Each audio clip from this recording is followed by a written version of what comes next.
Escalation, ceiling of care decisions are a challenging and complex part of medicine. But here's a guide to help you. There are 3 levels of care. Level 3 is intensive care, ITU. Level 2 is HDU, respiratory high care, coronary care unit, surgical high care. And level 1 is ward-based care. There are 5 important considerations when thinking about a patient's ceiling of care. Number 1 is their functional status. What is their clinical frailty score? What is their WHO performance status? What is their age? What's their exercise tolerance? Number 2 is their comorbidities. Do they have any chronic disease burden? Do they have any significant organ comorbidities? Number 3 is the reversibility of their current condition. How reversible is their disease? What is their survival? What is their outcome?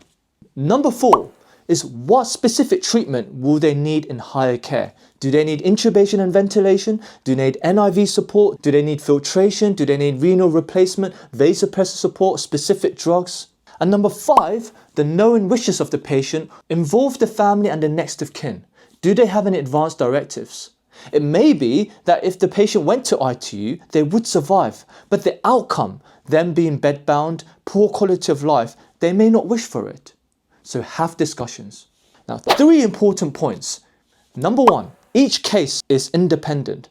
I can paint 1,000 different clinical situations. For example, an 80-year-old with a clinical frailty score of 5 with COPD, right-sided heart failure, atrial fibrillation, CKD, they're deteriorating due to exacerbation of their COPD. Would they fee for NIV ceiling of care? Arguably, yes. What if the same patient is deteriorating due to severe pneumonia with a limited reversibility? Most likely there would be for ward-based care. Number 2, as mentioned before, involve the next of kin and the family as early as possible. Remember, however, they cannot demand care or treatment. So be kind, sensitive and gentle, but at the same time firm in your decision and your approach. See my future videos on communication skills. And number 3, do not wait until the patient needs organ support. If the patient is deteriorating, then they need early ITU or respiratory or cardiology involvement. Them being escalated to higher ceiling of care is as much for close monitoring as for organ support.